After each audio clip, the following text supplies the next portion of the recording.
this virtual panel on Yemen. We are going to have a conversation today on the impact of COVID-19 in this conflict-torn country, exploring together Yemen's political and security dynamics.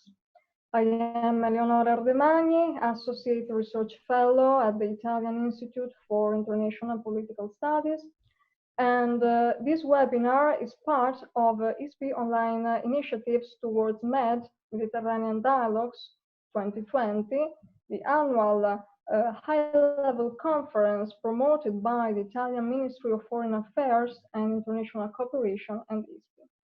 I am delighted to introduce the panelists, who are both distinguished experts of Yemen and both with deep knowledge of the field. So welcome to April Longley, Deputy Program Director for MENA region at the International Crisis Group, where she is Project Coordinator for the Arabian Peninsula, and she served also as Senior Political Advisor to the UN Special Envoy of the Secretary General for Yemen. And welcome to Ahmed Nagi, non-resident scholar at the Carnegie Middle East Center in Beirut and a prolific scholar, researcher on Yemeni politics with articles, papers, and also photo essays. As you know, this is an interactive panel, so I invite you to submit your questions for the panelists through the QA function of the platform that you find at the center of the screen, and we will collect the most interesting of them for the second part of the webinar. For Yemen, COVID-19 is really a crisis in the crisis. After 5 years of war, the 80% of Yemenis are in need of humanitarian assistance. And the country is already theater of intermittent outbreaks of cholera and dengue fever. More than 500 confirmed cases of coronavirus have been registered in Yemen so far. But the pandemic is heavily undercounted, sometimes concealed, especially in Houthi-held areas.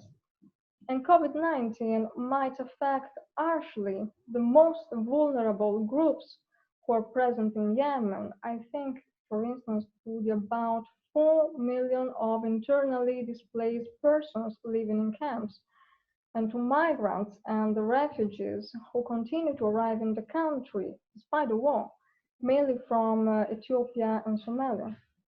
Such a big humanitarian crisis can't be resolved without politics and diplomacy. But Yemen has currently 3 main centers of political power, as we can see in this Chatham House map. Centers of power with different foreign backing. We have the internationally recognized government, the Houthi de facto authority based in Sana'a, and the self-proclaimed government of the Southern Transitional Council in Aden, plus a variety, as you can easily see, of local powers.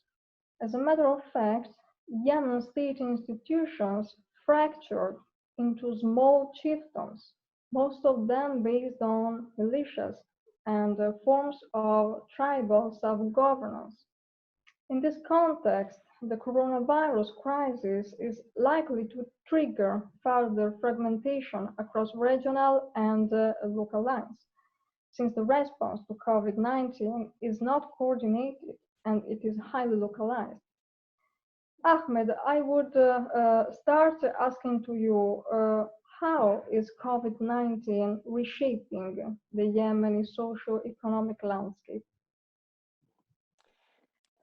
First of all, thank you so much for having me. Thank you, ISPI, for this panel. It's my pleasure to be with you to talk about the conflict in Yemen and the impact of COVID-19 on the country. As you know, Yemen has been left devastated by more than 5 years of conflict. And besides that, it's not just one conflict, actually. It's a conflict within conflict, with so many crises beside, not to mention the different types of pandemics and disease. In Yemen, we are suffering actually from the cholera outbreak, dengue fever, diphtheria, among others actually disease. And today Yemen is facing the COVID, which is a global pandemic, but it has different story in Yemen. Because when you have 5 years of conflict in the country with all the consequences, and when you have hard economic situations, and you have almost collapsed health system, you cannot actually be able to do anything with any kind of pandemic. That's why the pandemic in Yemen is experiencing different situation more than any other place in the world. So this is actually something should be taken into consideration while we are talking about COVID-19. And the official numbers till today talking about less than 600 confirmed cases. I was talking actually to different doctors and different medical and health organizations in Yemen. And they are saying that the number is nothing. This number is nothing. The actual number is much, much higher. We are talking about dozens of people die on daily basis. We are talking about hundreds or thousands of people are affected by the pandemic. And when you have no testing system, you cannot tell the real number, and the accurate numbers remain unclear for the civilians inside the country, for the local authorities, and for the international NGOs. The UN actually at the beginning expected that if the pandemic reached the country, it would be devastating consequences in the country. And they are talking about more than half of the population will get affected by the pandemic, meaning that around 16 million people will be affected, and around 40,000 might get died because of this virus. And it was expected actually from the beginning, this devastating result, because we usually say the best friend of pandemic is conflict. So when you have conflict or war in a certain place, you cannot actually do any sort of positive intervention to save the lives of civilians, because there are lots of restrictions, a lot of dynamics that imposed by the conflict, by the war, by the warring parties, that prevent any sort of positive efforts to save the lives of civilians. Going back to your question, I think there is a huge impact when it comes to the economic and social implications on the Yemeni society. First of all, we have to take into consideration that in Yemen, people are suffering a lot because of the economic situation. And we have around 1.2 million of Yemenis have not been receiving their salaries for around more than 3 years.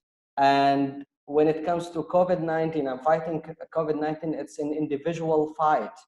The local authorities, the de facto authorities, take zero consideration or take zero responsibility towards fighting the pandemic. So people have to take this responsibility of protecting themselves, afford the medicine or the let's say first aid medicine to at least deal with the first symptoms of the pandemic. So this is actually very, very difficult for the people to do so. And the second thing is that people are in a choice either to, when it comes to the measures that spreading over the world and talking about social distancing, people found themselves actually in a position to deal with two options, either to go outside and continue their life as they do normally, with possibility of catching the virus, or to stay at home and face the a problem of starvation. And I'm talking actually to some people inside the country, and they are saying that, yeah, for us, there is high possibility to die because of starvation. And it's better for us actually to go outside and do our daily routine lives, because this is actually, there is a less possibility of mortality or death possibility. So this is actually the second point. And when the third point, when families find one of their members actually affected by the COVID-19, they face lots of problems actually to find the bed in the hospitals, because we are seeing that so many actually hospitals are closing their doors in front of patients. Not, they are not willing to do so, but they don't have the needed precautions to deal with patients first. Second, some hospitals are full of patients. And the third, people are not able to afford the treatment actually bills. For instance, in Yemen, we have around 700 intensive care beds only across the country, and we have just 500 ventilators. And take this number in mind, we have just one oxygen cylinder per month for 2.5 million of Yemenis. So when you have this, devastating pandemic with this, very, very basic, and you cannot, mention it either, of readiness to fight it. You cannot do anything. And because of this lack number of ventilators and intensive care beds, people find it very costly to buy for the health system. For instance, in Sana'a, if you need to get your relative admission in a hospital, you have to pay in advance $2,000. So it's very costly for Yemenis. So this is actually the third impact, or the third point of the impact. And when it comes to the economic situation accompanies with the current pandemic, Yemenis today are facing lots of other economic conditions, which make it even worse. Today we are talking about the collapse of the Yemeni currency, even more than before, and because also the remittances coming from outside the country, especially from Saudi Arabia, because we have more than 1 million Yemeni workers in Saudi Arabia, and they are actually, because of the measures taken in Saudi Arabia, they are not able to work and to send to their families, which make it even very difficult for the families inside Yemen to manage and to afford the basic needs. And in terms of the social impact, I think there is something that we found in Yemen during the last 5 years, that despite the devastating consequences of the conflict, Yemenis showed a sort of interconnectedness among each other. There's a huge, there's a deep social cohesion among Yemenis, so that they are, helping each other and trying to make it easier for the others who are suffering a lot. So in a certain area, you can find people who are in a good economic condition helping their neighbors. So because of the economic situation they are facing nowadays, they are not able to do so. So we are facing more and more economic situation and social also impact coming because of COVID-19. So I think the current situation that we are facing, of course, will reshape the socio-economic dynamics for longer time, because this is not a temporary crisis. I think this is a knock-on problem, and it will last for longer time, because we are talking about Yemen, not any other country, and things in Yemen getting longer. And you take into consideration cholera outbreak, which was forgotten by many nations across the globe, while in Yemen actually lasted till now. From 2017, we are still facing this pandemic, and we are talking about 2.3 million people got affected because of this disease. Thank you, Ahmed, for this impressive picture, and also for stressing how much Yemen is diversified at its interior, also in times of war. April, the 2015 war started as a Saudi-led military intervention to restore a friendly government in Yemen and to secure the Saudi-Yemeni border. Both of these goals have not been achieved, as demonstrated by the launch of missiles and drones by the Houthis against the Saudi territory. The United Arab Emirates shared the military burden with the Saudis, especially on the ground, but pursuing also their own geopolitical goals in the south, and formally opting for a military exit strategy from the country at last.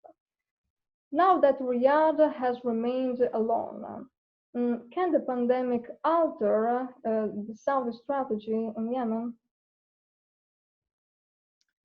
Sure. First, just thank you for the organizers. I'm really thrilled to be here to talk about Yemen and draw attention to this conflict. And I really appreciate Ahmed's very comprehensive discussion of just the tragic situation that's unfolding, just yet another tragedy for Yemen's long-suffering population.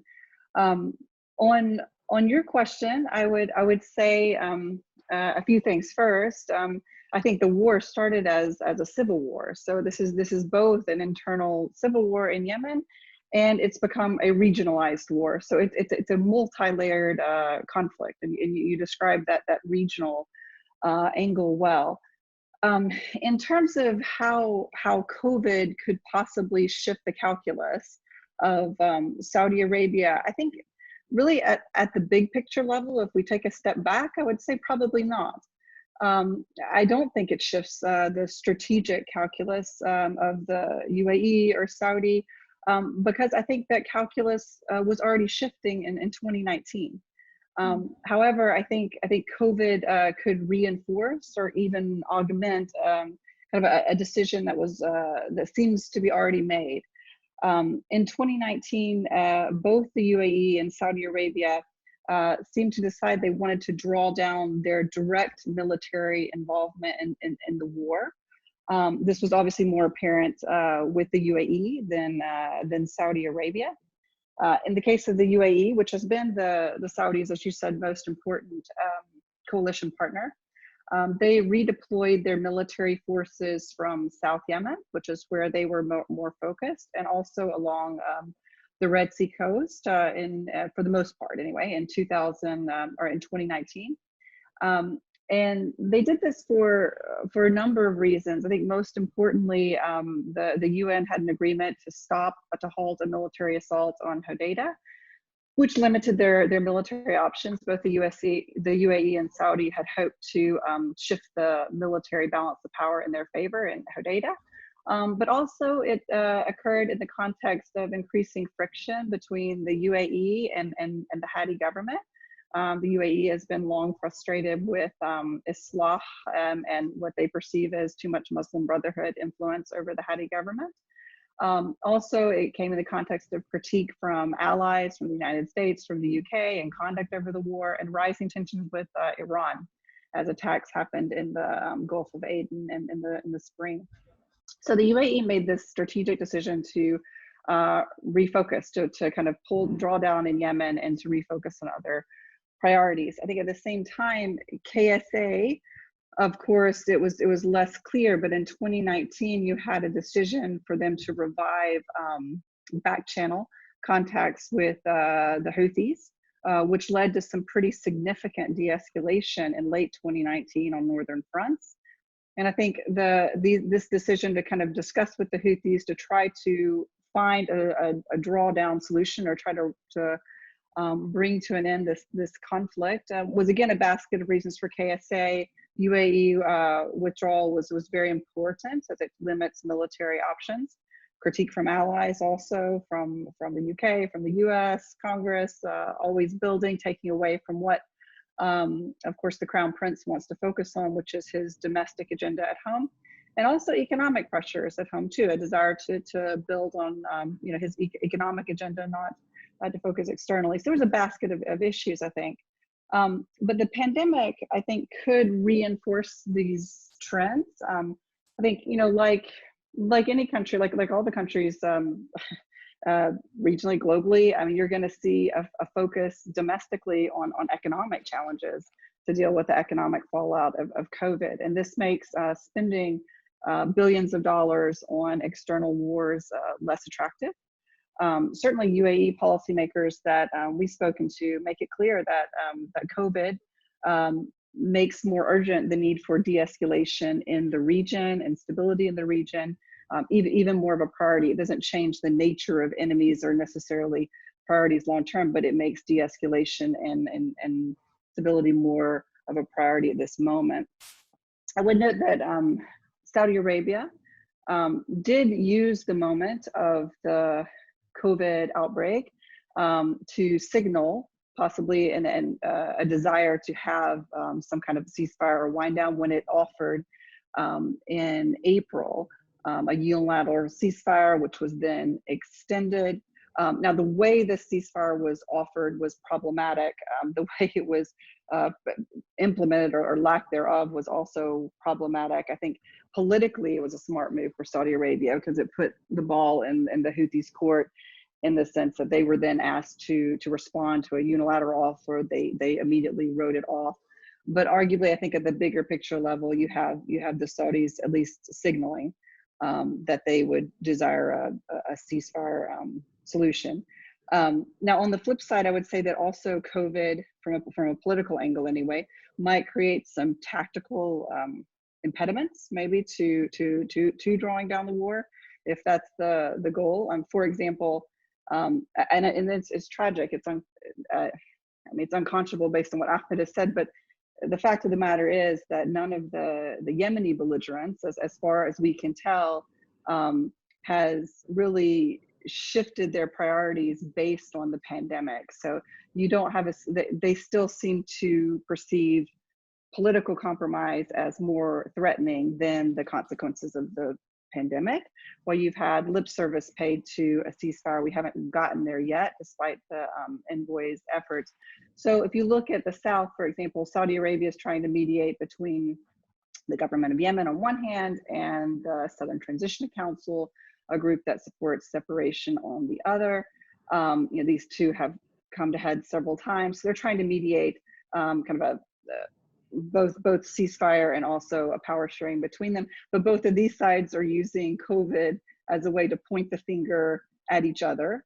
And for example, the Southern Transition Council has declared self-governance in the South. So some people in the Hadi government might see this as an opportunity to let them hold the ball for COVID, for example. So it makes the actual, in the tactical details of trying to solve some of these multiple problems in Yemen, it makes it somewhat more complicated. But I think the big picture answer is, I don't think it changes the strategic calculus of Saudi or UAE, but it may actually augment, push forward, I think, a decision that seemed to have been made in 2019.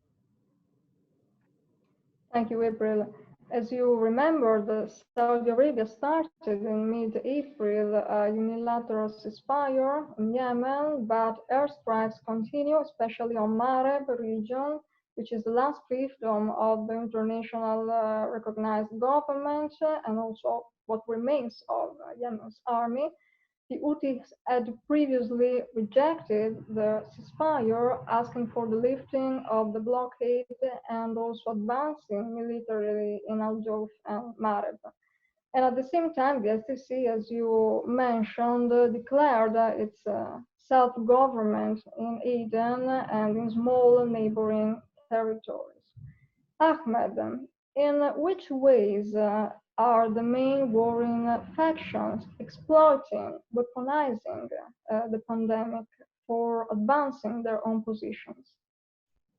Yeah, Let me say first, I totally agree with Dr. Ali because when it comes to COVID-19 and the warring parties, it's not their priorities actually. I mean, they don't give any priority to fight pandemic. I mean, what we have witnessed actually uh, till today from almost the warring parties is that they are actually continue their fight. They are continue actually working on their agenda despite the pandemic consequences.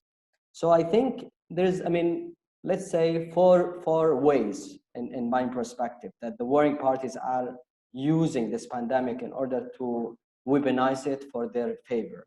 The first one, they refuse first to declare or to disclose the actual numbers of the pandemic or the uh, uh, cases. And at the same time, they don't allow the other organizations to take this mission if they are not able to do so. And we have seen that clearly, for instance, in Sana'a. Till now, they just announced 4 confirmed cases. And even when they announced the affected cases, the first one was a Somali national, and it was a clear message to be sent to their inhabitants in their controlled area and to the other also international organizations that see we are doing the important measures while the risk coming from outside our area, and they were actually blaming the WHO at the beginning, and then they moved to IOM because they were actually supporting some, they are supporting actually some Somali communities in Yemen. And since this person is a Somali national, so this is your responsibility, not ours. This is actually how they perceive things. And the second one was from a national from Eden, which is actually from the areas which is under the control of normally under the control of the Hadi government.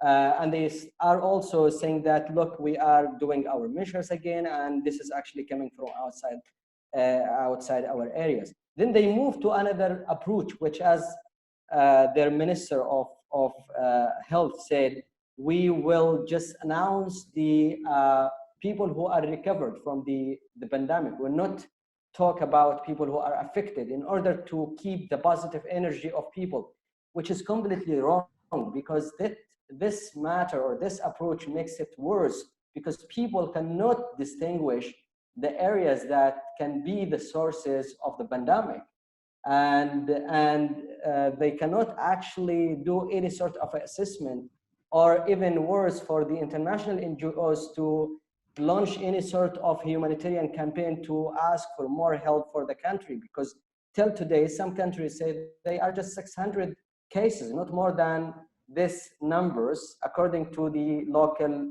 authorities, either in south or in north. The second point, I think they are imposing cosmetic measures. For instance, at the beginning of the COVID, they set a sort of isolation camp, and you can say anything about these camps except they are as isolation, because they have zero social distancing. People live together in crowded places, and this is just, I mean, one example. Besides that, they have lots of measures where they have no actual effect or can prevent people from the pandemic. And they use also the pandemic to tighten their security grip. So moving from area into area became very difficult, and they are using actually the pandemic slogan and the social distancing and protection of their areas. But they are making lots of money because of this measure. So if anyone wants to travel from area to area, they can pay some bribes for the checkpoints and they can move. So this is actually one of the of the matters related to their measures. And the third point related to how they deal with affected people. They deal with them as they are guilty people, not people are in need to health assistance or humanitarian assistance. And we have seen, perhaps this is in some areas controlled by the Houthis, that when they receive any call or when they were informed about any case, and instead of sending ambulances, they sent actually, or medical crew, they sent some armed men to the house of this affected person. Why they are dealing with this matter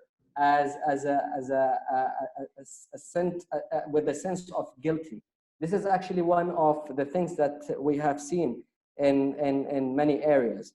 And because of that, people actually feel to some extent there is a sort of social stigma. So they try to cover any symptoms or any indications that they are affected by COVID. And we have seen that people using different terms when it comes to COVID-19. They don't say we have coronavirus. They say we have fevers. It's normal fevers. Because when they say favors, they can receive many things, like, social gathering. People can take them if they die to the cemeteries, and people actually can deal with them in a good manner. So this is actually one of the ways they are dealing with the pandemic.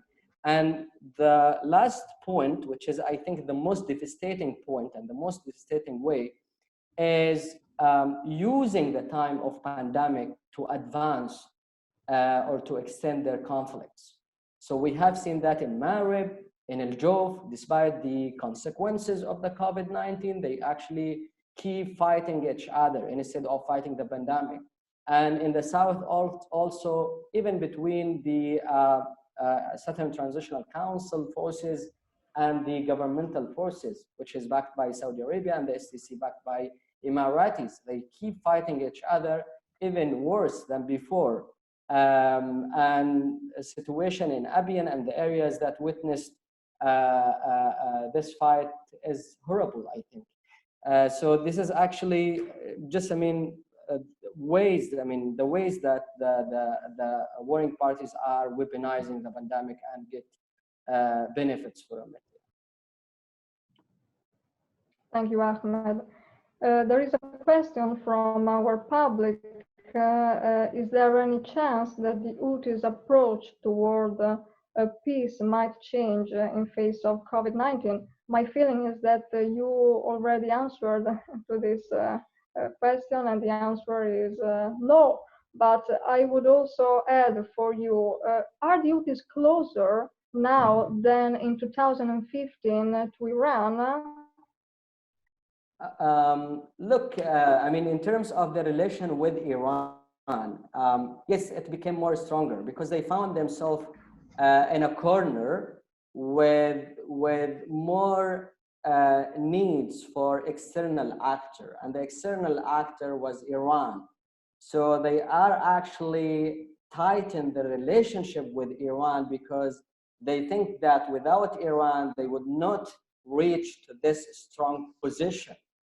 And this is actually something obvious. Today, the Houthi movement became a part of a regional axis. So they deal with this axis with different commitments. So there's a huge commitment between, coming from Houthis to Iranians, and they cannot actually leave this external actor and go to another one. Because they don't have any trust or confidence for any other external actors, given the events happening during the last 5 years. And speaking about is the COVID-19 will leave some sort of impact, positive impact, I don't think so. This is actually what I always say, that the pandemic diplomacy that the UN envoy trying to do, I think will not result any positive, because without internal willingness among the warring parties, nothing will trigger them to go to the peace tables and start negotiating with the other warring parties. because what we have seen in the last 5 years is more indifferences towards the civilians' concerns and more interest coming from these warring parties and more insistence to go beyond their own interests. Thank you, Ahmed. We have many questions on diplomatic efforts to solve the conflict. And April, now I will ask you about Yemen's peace process that lacks a national framework, and this mirrors the reality of state fracturing and security localization. Yemen has now a variety of political players with competing and also often conflicting agendas. The Stockholm Agreement for Hodeidah, brokered by the UN in late 2018, was a positive achievement since it prevented a military intervention in the port city. But local security arrangements demonstrated to be unable to foster a comprehensive deal. So, which steps should be taken, according to you, to relaunch the EU-UN-led efforts for a ceasefire and to reactivate a more inclusive peace process in Yemen? And how can the UN invest politically in tribal mediation in these mechanisms which are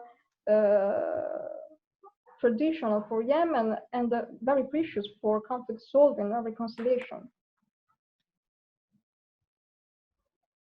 Yeah, so thank you for the question. That's it is a difficult one, so I'll do my best in 5 minutes. But I think, again, trying to take a step back from all the mediation efforts that have happened in the last 5 years, I would say that after 5 years of fighting, now we're in our 6th year. This is really, I think, high time for a reset or a rethink of the international and UN approach to mediating an end to this conflict. I think that, because the situation on the ground, as you said, has changed dramatically, but the approach has not shifted to accommodate that. I think there are 3 main challenges, as I see, or problems with the current approach. First is that it's not inclusive enough. The second is that the substance is still very much tied to the beginning of the war and to a Kuwait model, a negotiation that happened around 2016. And the third is that the mediation tracks over time have become increasingly fragmented and multiple. They're interconnected, but they're not as coordinated as they should be. So I'll just say just a few comments on all 3 of those. The first 2 being really the most important, I think. So the issue of inclusion and the substance of really what is possible in terms of a peace agreement is still, I think, very much being framed by UN Security Council Resolution 2216, which was passed right at the beginning of the war, and this resolution informed the peace talks in Kuwait, which has since been a touchstone for kind of the process since.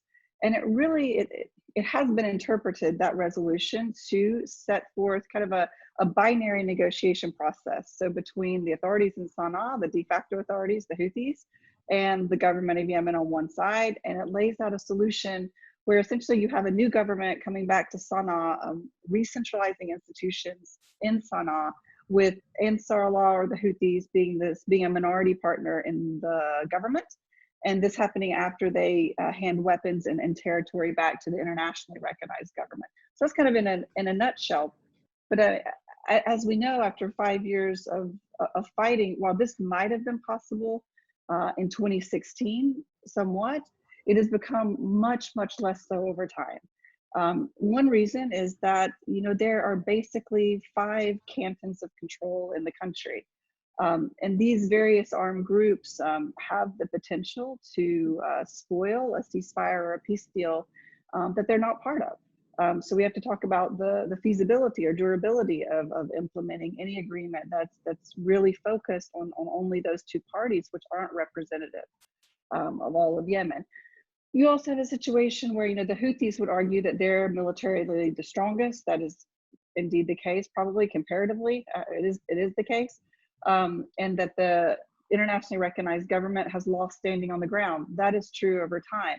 But on the flip side of that, that doesn't mean the Houthis have won the war, right? There are many different centers of gravity inside the country, and they're viewed as foreign invaders in many of these places.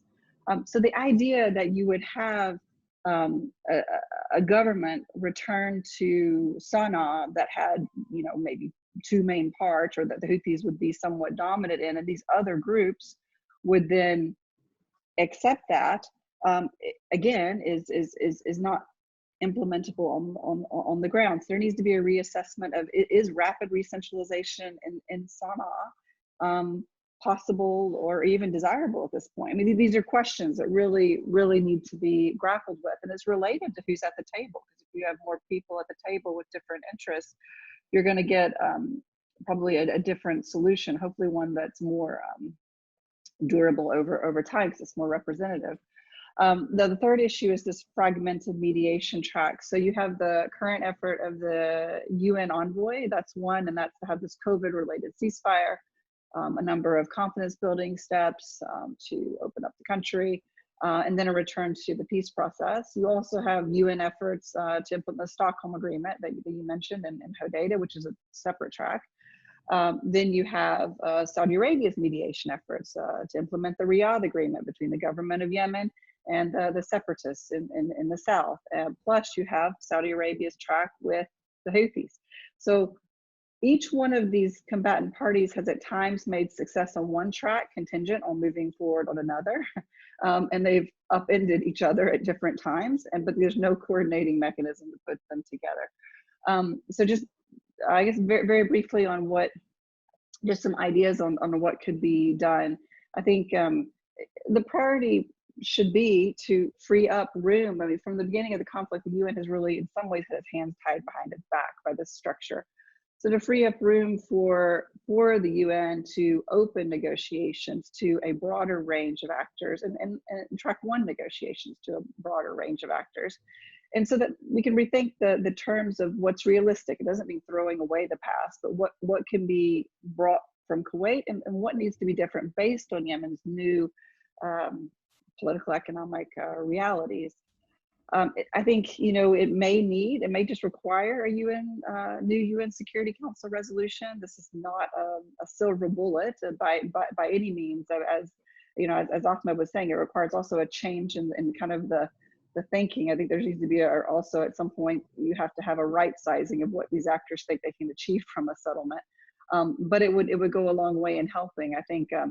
And certainly there needs to be a concerted effort to put pressure on groups that have resisted having more voices in a negotiation. Both the Houthis and the Hadi government resist any groups being added to negotiation. And Saudi Arabia has generally supported a two-part negotiation. So there needs to be diplomatic pressure on these groups to open up the process.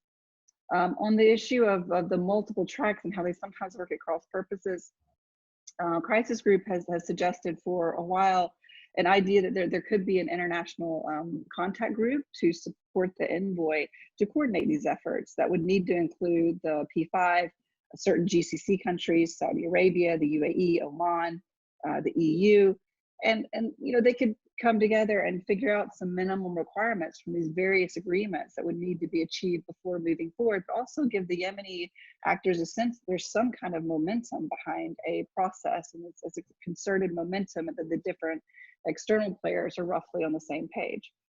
I would say, just to conclude on this point, you know, the UN's efforts to negotiate a COVID ceasefire and the CBMs, or the confidence building measures, a return to talks, are laudable, and they absolutely should be supported. But again, the bigger question is, if you come to a ceasefire between the Houthis and the government of Yemen, or any settlement that's primarily between those two sides, is it implementable in Yemen's current framework?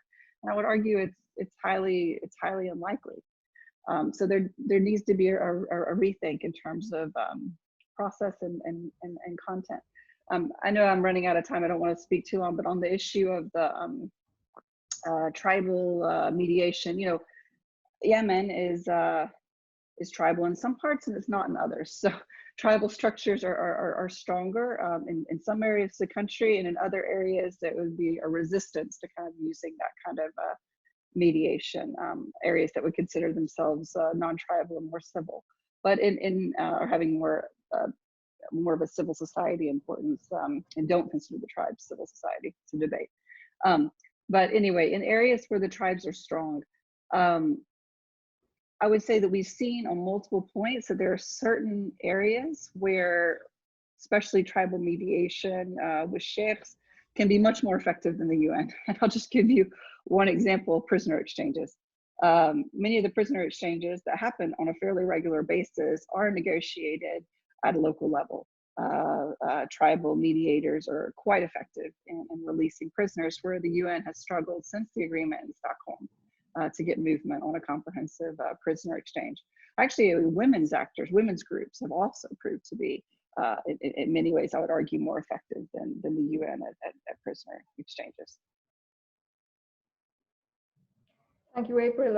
I know this is a really complex picture, and it is complex to analyze in a few minutes such a huge amount of initiatives and layers also of a negotiation. I would say that this is some sort of segmented diplomacy with many different segments and actors who try to push for a good outcome. 1 minute, a 1 minute answer. If you want to try this, April, do you think the European Union could be the right player to create a comprehensive framework starting from this segmented diplomatic initiatives? I think the EU could play a critical role in encouraging a more joined up international effort by advocating for a contact group. And there has been a positive reaction to this idea by EU member states, by some EU member states.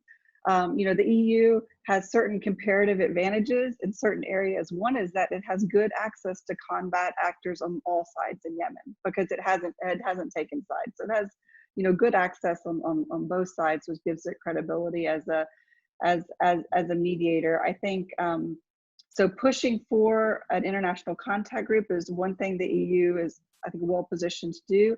Another thing that it's well positioned to take the lead on is talking about inclusion, right? Because the EU has been at the forefront of talking about a more inclusive process, both pushing for inclusion in track 1, but also the EU has run a number of really well done track 2 initiatives that have worked with women, civil society, tribal groups, non-elite actors. I mean, and so they have ideas across these track 2 initiatives on, you know, what elements Yemenis would want to see in a comprehensive peace settlement, what values would need to undergird them, what are the steps, parts of the transition process.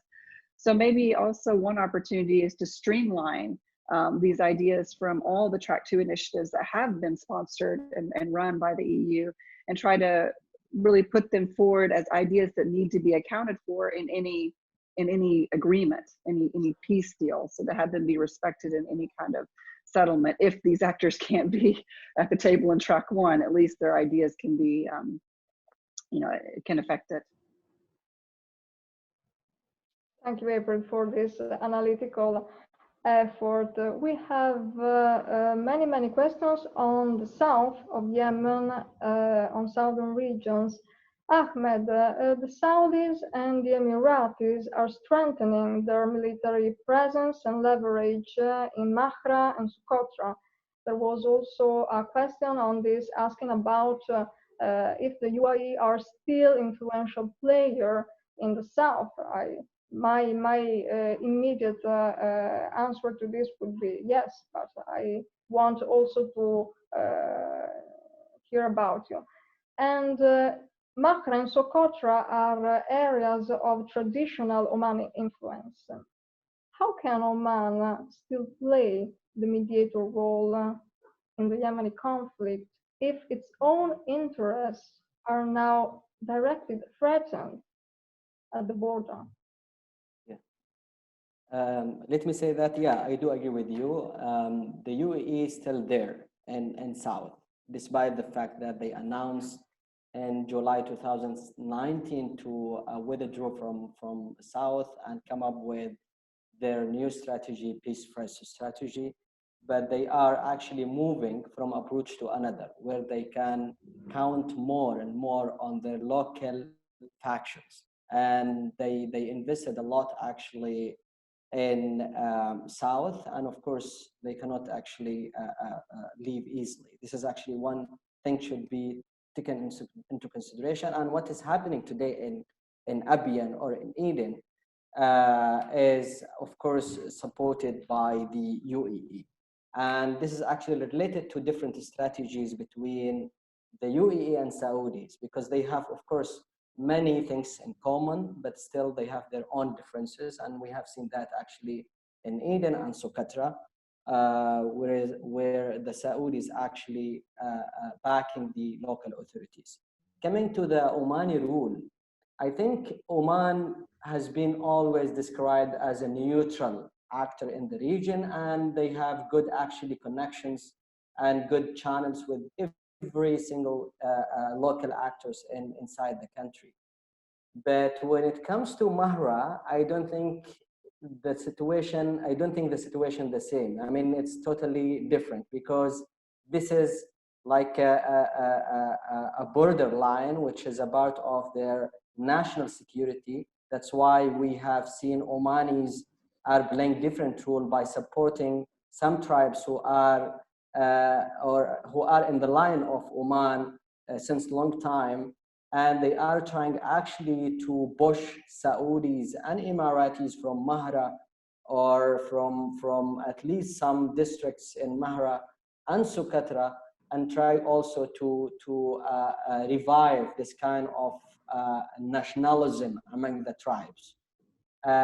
Why they are doing so? Because they don't see any sort of stability if the Saudis or Emiratis remain in these areas, especially with the differences between Oman and these countries and the other side of the borders. We have Saudi Omani disputes on their own borders, and we have also many disputes between Omanis and Emiratis related to different issues. So this is actually the position of Oman. Having said that, Oman, with all these kind of problems, Oman still have a room for doing a sort of, let's say, mediation, because the sort of Omani intervention is a bit different from the other actually external actors. They are not, even in mediation, they are not mediators, they are catalysts.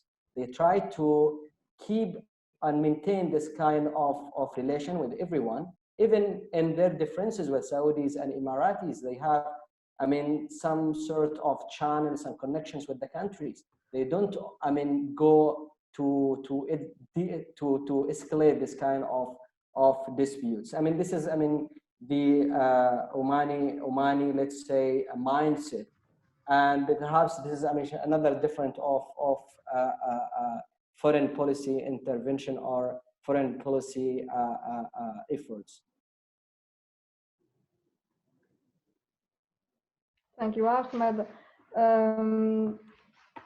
The security sector is another sensitive topic if we look at Yemen, at also to many fractured countries in the region.